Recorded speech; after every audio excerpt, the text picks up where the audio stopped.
Hello students, welcome back to TMIS Home Based Education.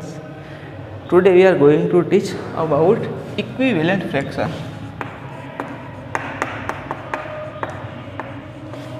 Sir ये equivalent क्या आ गया भाई, है ना। अब तक तो चैप्टर पूरा इजी था, आगे भी इजी है लेकिन थोड़ा ट्विस्ट है भाई। ट्विस्ट क्या है? इक्विवेलेंट फ्रैक्शन है वो ट्विस्ट है यहाँ पे। अभी तो फिलहाल तो ये ट्विस्ट है।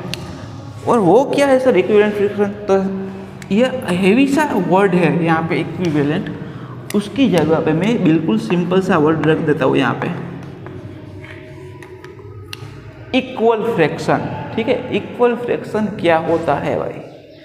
तो बेटा अगर आप ऐसे कुछ मेरी पहला एग्जाम्पल समझो कि मैंने एक बच्चे को एक चॉकलेट दी कि चल भाई ये तेरे लिए मैं एक चॉकलेट लाया। दूसरे बच्चे को भी एक चॉकलेट दी कि चल भाई तेरे लिए भी एक चॉकलेट है। तो अभी ये दोनों बच्चे क्या है, मेरे लिए इक्वल है ना। अभी ये दोनों बच्चे मेरे लिए इक्वल है। एक बच्चे को एक चॉकलेट दी, दूसरे बच्चे को भी एक चॉकलेट दी, दोनों खुश हो गए, दोनों ने खा ली। लेकिन अभी क्या होता है, मैंने इस बच्चे को तो एक चॉकलेट दी, इसको भी एक दी, और ये वाले बच्चे को और एक चॉकलेट मैंने दे दी। चल भाई तेरे लिए 2 चॉकलेट, तेरे लिए 1 चॉकलेट। तो क्या अब ये दोनों बच्चे मेरे लिए इक्वल है? नहीं है, नहीं है ना भाई। अब ये दोनों बच्चे मेरे लिए इक्वल नहीं है। तो बेटा अब दोनों बच्चे खुश नहीं है। जो देखो पहले दोनों बच्चे खुश थे, दोनों को एक एक चॉकलेट दी थी तो दोनों बच्चे खुश थे। अब ये वाला ज़्यादा खुश है, ये वाला थोड़ा कम खुश है ना। तो बेटा इक्विवेलेंट फ्रैक्शन क्या होता है? न्यूमरेटर और डिनोमिनेटर को सेम नंबर से मल्टीप्लाई करना या तो डिवाइड करना। अगर मैं दोनों को एक एक चॉकलेट दूंगा तो चलेगा, दोनों खुश हो जाएंगे। दोनों के पास में से एक एक चॉकलेट मैं छीन लूँगा तो दोनों दुखी हो जाएंगे। लेकिन होगे तो इक्वल ही ना, होगे तो इक्वल ही ना। ऐसी बात है भाई। आई होप कि थोड़ी थोड़ी बात आपको समझ में आई होगी। नहीं समझ में तो अभी समझो। यहाँ पे मैंने एक फ्रैक्शन ले लिया, कोई भी एक फ्रैक्शन नंबर ले लिया 1/2। तो 1/2 है, उसमें ये न्यूमरेटर है, एन ही लिखता हूँ न्यूमरेटर, और ये डिनोमिनेटर है। तो बेटा अब मैं ये दोनों को, न्यूमरेटर और डिनोमिनेटर को 2 से मल्टीप्लाई कर देता हूँ। ये था न्यूमरेटर, ये था डिनोमिनेटर, मैंने क्या कर दिया मल्टीप्लाई बाई 2 यहाँ पे भी कर दिया, मल्टीप्लाई बाई 2 यहाँ पे भी कर दिया। 1 × 2 = 3, सॉरी 2, 1 × 2 मल्टीप्लीकेशन है, 2 1 जार 2, 2 2 जार 4। तो बेटा मीनिंग सिंपल सा ये हुआ कि दोनों को, न्यूमरेटर और डिनोमिनेटर दोनों को कोई भी सेम नंबर से मल्टीप्लाई कर दिया। यहाँ पे वो सेम नंबर कौन है? 2 है ना। तो 1 × 2 = 2 एंड 2 × 2 = 4। तो बेटा ये जो पहले हमारे पास था 1/2 और लास्ट में हमारे पास है 2/4, ये दोनों इक्विवेलेंट फ्रैक्शन है, ऐसा मैं बोल सकता हूँ। ठीक है बात? आप बोलोगे सर ठीक है बात, है ना। सर आपने तो शायद 2 से ही मल्टीप्लाई किया, तो क्या हमें इक्विवेलेंट फ्रैक्शन फाइंड आउट करने के लिए सिर्फ 2 से ही मल्टीप्लाई करना है? बिल्कुल नहीं, ऐसा मैंने बिल्कुल नहीं बोला। मैंने क्या बोला, कोई भी सेम नंबर से आप मल्टीप्लिकेशन और डिवीज़न दोनों में से कुछ भी कर सकते हो। जैसे कि यहाँ पे 1/2 था, तो मैंने 1/2 में न्यूमरेटर और डिनोमिनेटर को 5 से मल्टीप्लाई कर दिया, तो 5/10। तो अब मेरे बच्चे 1/2 एंड 5/10 भी इक्विवेलेंट फ्रैक्शन है। डायरेक्ट मालूम पड़ेगा। देखो 1 में से 5 कब होगा? मल्टीप्लाई बाई 5 करने से होगा।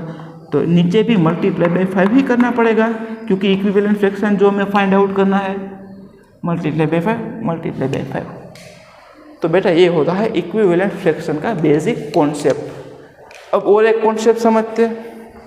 जैसे कि मैंने बोल दिया, देखो ये पहले हमने क्या किया था, इक्विवेलेंट फ्रैक्शन फाइंड आउट किया। क्या करके किया? सेम नंबर से मल्टीप्लाई करके किया। ठीक है भाई। अब यहाँ पे मैंने ले लिया 10/15। अब मैंने बोला ये दोनों नंबर को मैं 5 से डिवाइड करता हूँ। देखो किसी भी सेम नंबर से मल्टीप्लाई करो या डिवाइड करो, मिलेगा तो equivalent fraction he.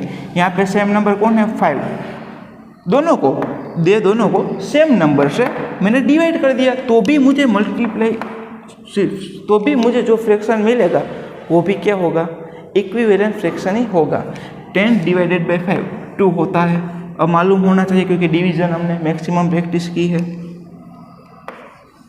15 divided by 5, यहाँ पे मैंने गलती से 10 लिख दिया लेकिन यहाँ पे 15 था तो 15 को 5 से डिवाइड किया तो होगा 3, 2/3। तो बेटा 10/15 और 2/3 ये दोनों भी क्या है, इक्विवेलेंट फ्रैक्शन है। समझ में आई बात, ये दोनों भी क्या है, इक्विवेलेंट फ्रैक्शन है। कैसे हुआ सर, क्योंकि यहाँ पे मैंने डिवाइड बाई 5 किया न्यूमरेटर में तो मैंने डिनोमिनेटर में भी डिवाइड बाई 5 किया तो मुझे मिल गया इक्विवेलेंट फ्रैक्शन। ओके, समझ में आई बात। ओके, तो बेटा एक्सरसाइज की ओर जाते हैं। एक्सरसाइज नंबर यहाँ पे आप देखोगे कौन सी एक्सरसाइज, एक्सरसाइज नंबर 4 है ना। एक्सरसाइज नंबर 4 है, वो सोल्व करते हैं। चलो क्वेश्चन नंबर फर्स्ट, आज सिर्फ और सिर्फ क्वेश्चन नंबर फर्स्ट देखेंगे, नेक्स्ट लेक्चर में नेक्स्ट क्वेश्चन। तो बेटा क्वेश्चन नंबर फर्स्ट है वो क्या बोलता है, यहाँ पे देखो आप 1/2, 2/4, 3/6, यहाँ पे डैश डैश डैश। कोई बात नहीं, 2-3 क्वेश्चन मैं यहाँ पे करवाता हूँ जो कि 4 ही है यहाँ पे। 4/10, 6/15।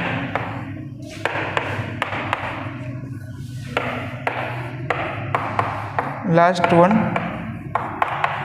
ये सारे क्वेश्चन है यहाँ पे आपकी टेक्स्ट बुक में ही है, ठीक है। चलो आप बोलोगे सर क्या इक्विवेलेंट फ्रैक्शन एक ही बार मिलेगा?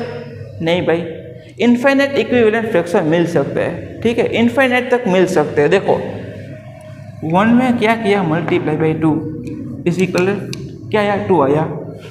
2 में मल्टीप्लाई बाई 2 करना पड़ेगा क्योंकि यहाँ पे मल्टीप्लाई बाई 2 किया है तो डिनोमिनेटर में मल्टीप्लाई बाई 2 ही करना पड़ेगा क्योंकि हमें इक्विवेलेंट फ्रैक्शन चाहिए। तो किसी भी नंबर को सेम नंबर से मल्टीप्लाई करना पड़ेगा या तो डिवाइड करना पड़ेगा। यहाँ पे मल्टीप्लिकेशन किया है। सर आपको कैसे मालूम पड़ा यहाँ पे मल्टीप्लिकेशन ही हुआ है? तो मेरे बच्चे मल्टीप्लिकेशन जब होता है ना तब नंबर छोटे में से बड़ा हो जाता है।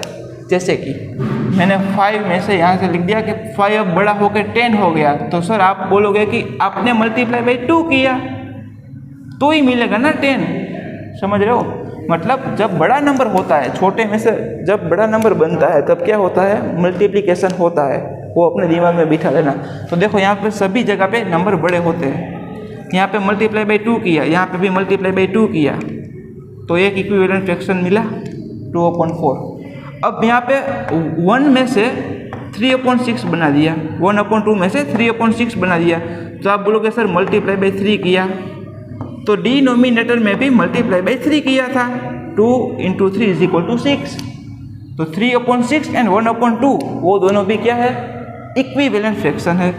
चलो भाई ठीक है बात, अभी ये पैटर्न को आगे बढ़ाओ, ऐसा क्वेश्चन में बोला है। तो बेटा यहाँ पे 3 तक तो हो गया तो मैं करता हूँ मल्टीप्लाई बाई 4। देखो ये ड्राइंग में जो पूरा कर रहा हूँ अब वो आपको भी नहीं करना है, ठीक है, वो तो मैं सिर्फ आपको समझाने के लिए कर रहा हूँ।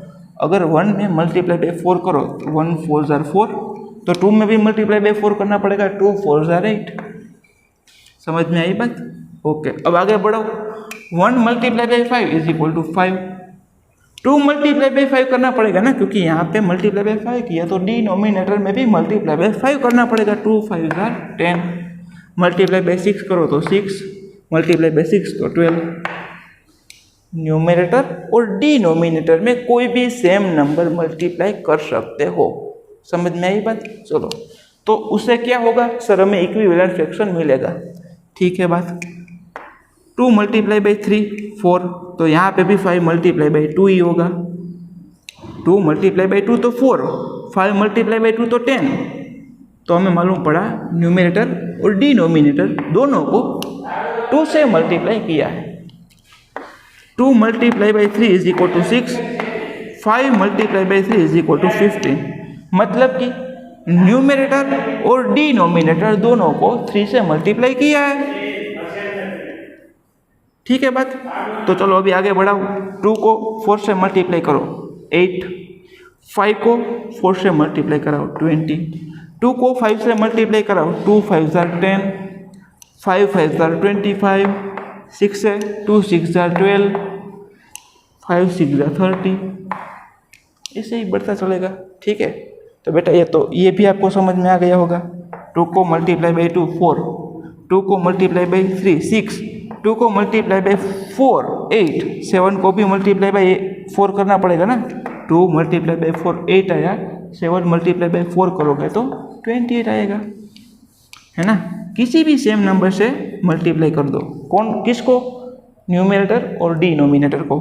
2 को मल्टीप्लाई बाई 5 करोगे तो 10 आएगा, 7 को भी मल्टीप्लाई बाई 5 करो 35, 2 को मल्टीप्लाई बाई 6 करो 12 आएगा, 7 को मल्टीप्लाई बाई 6 करो 42 आएगा। सिंपल सी बात है भाई। तो क्वेश्चन नंबर 1 आपका हो गया खत्म, एक्सरसाइज नंबर 4 का। ठीक है। एक्सरसाइज नंबर 4 का क्वेश्चन नंबर 1 वो आपका खत्म हो गया है। तो आप होमवर्क में क्या करोगे? यही क्वेश्चन अपनी फेयर कॉपी बुक में लिख लो ऐसे ही। ठीक है। वहाँ पे 4 क्वेश्चन है ABCD, तो वो अपने आप लिख लेना। ओके बेटा।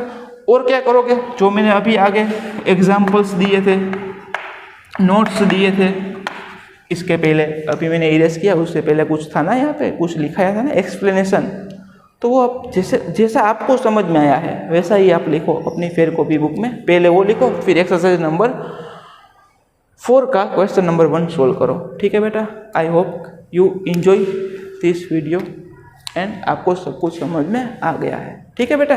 तो अभी समझ में नहीं आया तो गूगल मीट में मुझसे डिस्कस करो, तब भी समझ में नहीं आता तो PDF फाइल भी भेज देंगे भाई। अब मिलेंगे नेक्स्ट लेक्चर में। टिल देन जय हिंद, टेक केयर।